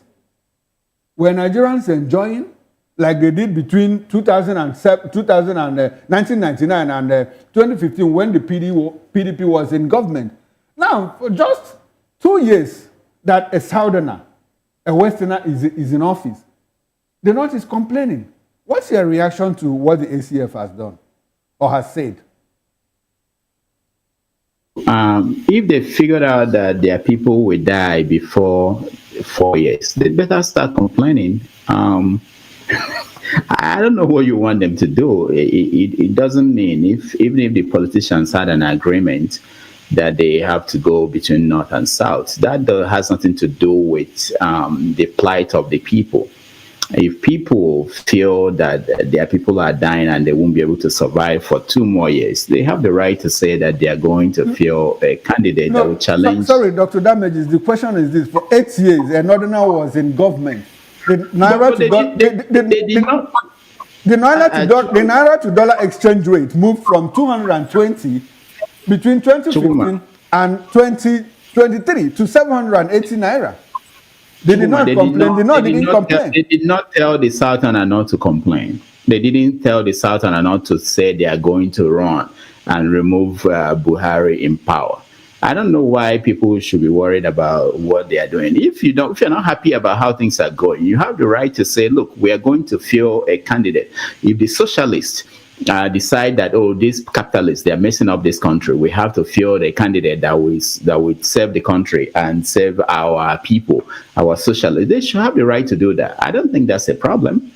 We don't have to buy into their arguments, the political class. They are trying to take care of themselves. I don't even think that genuinely that these people talking for Arewa, that they really care about the poor people in the North. If they did, they would have complained when Buhari was there, but they don't.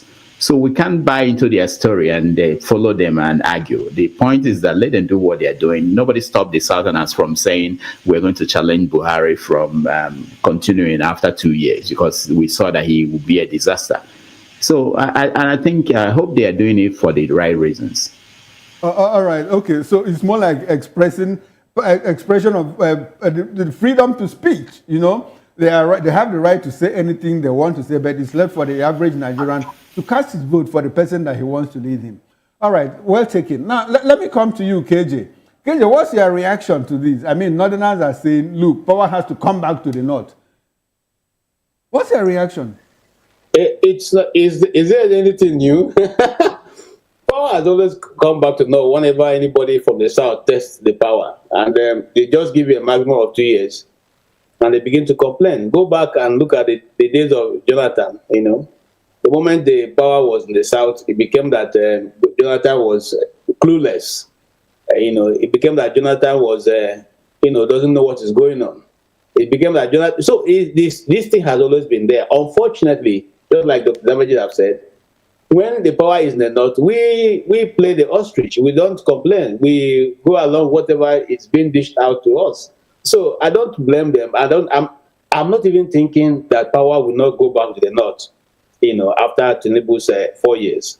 I don't think so. Power will go back to the North because we're not strategic. The South is not strategic. It's a continuous divide and, we form ourselves into small groups and get defeated at the polls or whatever, the rigging formula they decide to use for that period.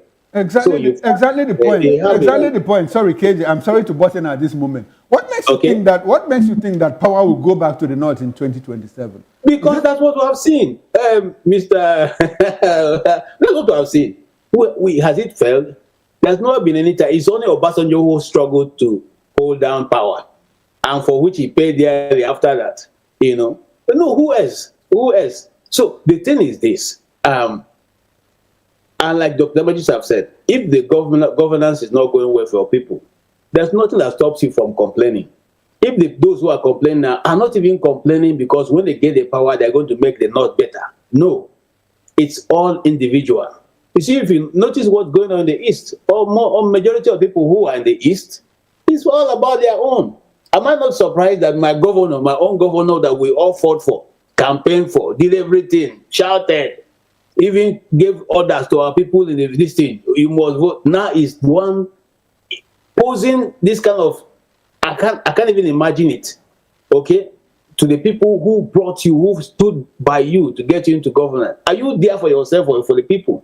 So the question is, yes, if the Northerners are complaining that governance is not favoring them, and it's for the people of the North, I don't have a problem with that. But we know that it's not for the people of the North. We know that it's for their personal interests. We know that contracts no longer touching their hands. We know that the things they plan to be able to achieve in this government is not happening the way they want it.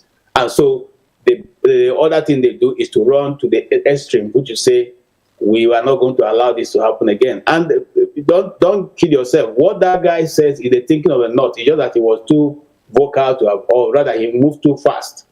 But that's the thinking of the North, I can tell you that. Is that why why do you think they suspended him? Because he's on a suspension now. See, if you are one of those like me who love to study the Northern politics, it's all a charade, it's all a play. They are just playing to the gallery. They know exactly what they're doing. Okay? Don't take it. Look behind now. You know, when they do that, they actually just watch and see how the guy is going to bounce back to the scene. It's not this is Northern politics, grand Northern politics, and I don't take it as if they are doing anything differently. No. KJ, let me stay with you. Is there a possibility that the South, this time I'm talking about the Southeast, Southwest, and South-South, will collaborate to ensure that power remains in the South till 2027? Is there a possibility of that happening? Because the major non-state actors are already beginning to shift toward the North, you know, without any this. You see, we are the problem of ourselves. Just to put it mildly. Okay, the major gladiators in the South, especially the South-South, are already saying that they're not ready to cooperate with the South. So if the major gladiators are not ready to cooperate with the South, if the people who are, you know, like the writings of Wole Soyinka, those area boys that we have now glorified, are now saying that they are more interested in working with the South. The North. Who is going to change it? How will it work?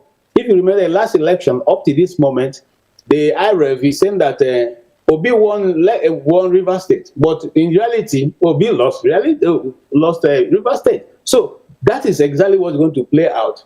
And like I asked the other time on this program, I said, if you give your staff who is managing your company 300 billion to execute a project, and at the end you got zero from that project, will you still leave the person in the office? Yeah, that's the question the Nigerian people have to ask themselves. And until we are able to look to these people in their face and tell them that, no, you're not going back there, it will not change. The difference in other nations is that the people can tell you directly to your face, we will not give you another vote. You are not coming back. And that is it. And that's what they're going to do. They're going to go out there.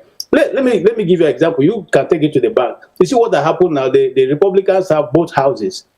But watch. If what they do between now and the next 2 years does not suit the people, one of those houses or two of those houses will go to the other party. It's so you are constantly on your toes doing what you have said you will do when you got elected, before they elected you. And if you got elected and you decide to, play whatever you like, you are not coming back. It's simple, It's simple because the people still know they have the power. The power is with the people. Unlike our own, once you are elected, you become the power. In fact, some of them become gods because that's why a minister can talk to the people the way they talk. Madam, you are insulting us. Come on, man. Did you fall from the sky or something? You came down from heaven yesterday. You're not this same David Omahe or this Wike we know. That is the problem. The Nigerian people have been abused so much that they don't even know their rights any longer.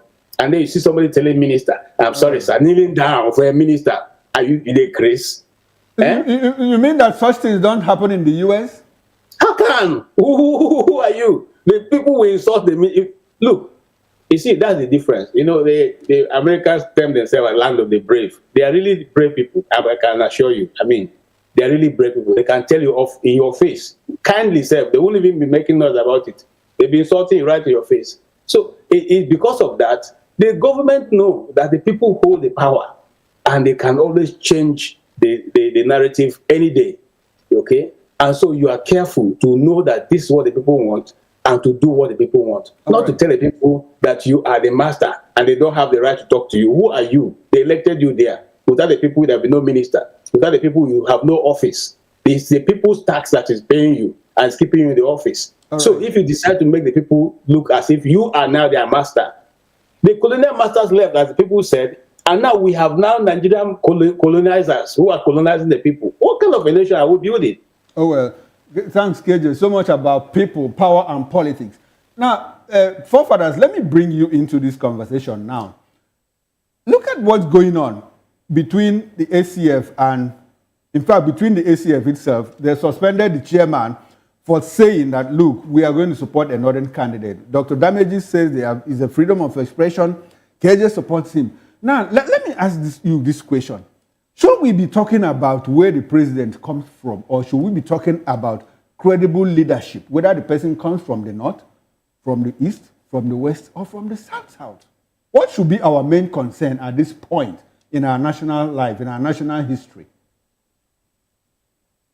I think you are right. It should be about the performance, individual capabilities. And however, the peculiarities of Nigeria is because of the fact that we are quite diverse, and there are some groups that feel strongly that they deserve representation. You know, even in America and the UK that I live in, there are a lot of peculiarities in the way leaderships are selected in the UK. Most of the leaders in the UK are from the South. Almost all of them are from the South. And nobody is complaining about it that, we are not, Northerners are not getting this in. They even have what they call the North and South divide in the UK. I think when the nation functions, people don't care about these things. That's part of it. But for me, if I don't know why they didn't encode it into the constitution to a rotational system of government, because that takes care of all these tensions during election period. If you wanted a different method, you can go for the presidential council. A presidential council will allow for every region to produce a president, and they all sit in a council and decide for the nation. This is how Switzerland has been doing it for quite a while now, and they have been very successful. They are one of the richest countries in the world, one of the most defended countries in the world, one of the freest people in the world, actually. Their citizens have direct power. They call it direct democracy. They have power to change laws and stuff like that. So we could build a better nation. We could refine our democracy to become more perfect, so that all this discourse will go away. Northerners have a right to say what they want to say, and I think, like everyone else, I support Dr. Damages the way he came across, because that's their own shenanigans. The people don't care about that. What the people want is good leadership, and this government have performed even worse than Buhari's government, actually. From what you stated, it took Buhari government to wreck the currency 8 years, while this government, within a year, they accomplished the same thing. So that is 8 times the speed of damage that they've caused. So what you are seeing, I'm not surprised Northerners are beginning to think this is not right. We cannot carry on like this. And whether this government is going to shift, I don't know. Whether they are going to replace the government, Nigeria, the way everything works is very, very strange. Nobody knew Peter Obi was going to exist this last time, so you don't know what it could look like in 2027. There could be a lot of change that would have happened, and let's say Dangote Refinery starts supplying oil, petrol, the Nigerian naira start appreciating in value, cost of petrol reduce. You see that people start feeling better. Tinubu could just win even without needing any of those people threatening him. So the environment is a little bit fluid, and I don't projecting to 2027 is a little bit too much. But I would say, if you want to take care of all these north-south divide, look at the presidential council system or encode into the constitution so that it can get rotated. All right. Thank you. Thank you very much, forefathers. We are gradually winding down to the end of this conversation. Please, quickly, can we have your concluding thoughts on the topics we talked about? 1 minute. Yeah, all of them is most of all this stuff that we are facing is about our mindset and what we choose that we want to cherish. And I think that we as Nigerians should value ourselves even more. We, the human beings, not the land, not anything. We should respect our people's lives and cherish it, because when you start valuing your people's lives, you do things to protect it. Every single strand of hair in any Nigerian's hair, you want to protect it. You don't want to see people living in gutters, living like in squalor constantly. And when there is a disaster, you see our people living as if they are animals. So we have to learn to value our people and learn to defend them. Right. Once you start doing those things, you don't lose $50 billion in GDP every year. People will start returning back to the country. Investment will flow in, and things will start improving for everyone else. Thank you. All right, thank you very much, forefathers. And now let me come to you, Flagship. Quickly, do you see the possibility of Nigerians not caring where the leadership comes from in the near future, like 2027, 2031? Is there a possibility that we'll get to the point where, whether it's a northerner or whether it's a southerner, so long as the person is doing well, how soon can we get to that point? Considering what ACF has just said and what has been happening in Nigeria in the past 25 years or so, if not right from independence. It is very possible, Mr. Chukwuma.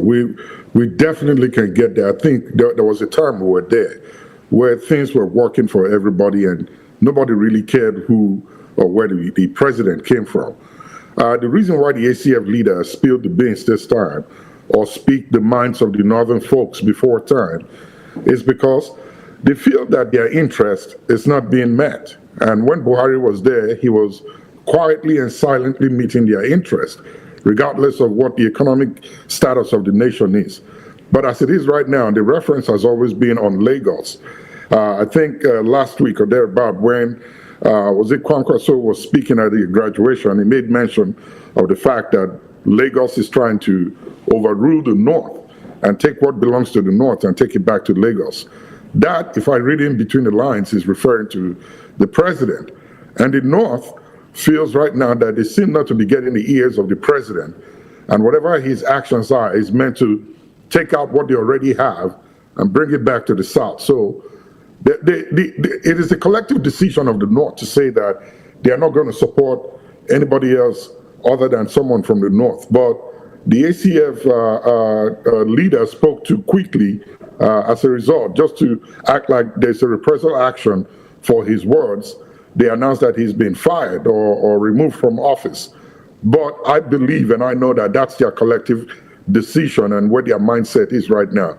However, when we get to the point where everybody in Nigeria has the basic to life, I think the people will care less where the president or the leader of the country comes from. All right, thanks very much, Flagship. Can we have your final thought on these topics that we talked about? Quick one, 30 seconds if you can. Well, here's what I say, as always, and I'll keep saying it. Nigerians, whatever the changes are that you think you want to see in Nigeria that will make it good and affordable and livable for you, be that change that you want by yourself before you start looking at it from your next door neighbor. If you do that and start with that mindset, then you'll be on the track to getting a better Nigeria that you want. All right, thanks so very much. Now, Dr. Damages, can we have your concluding thoughts on the topics we talked about? Quick one, please. All right, thank you so much.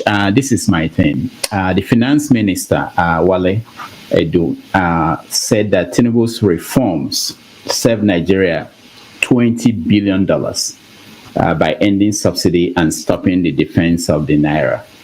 And yet, he's borrowing, or they want to borrow $2.2 billion.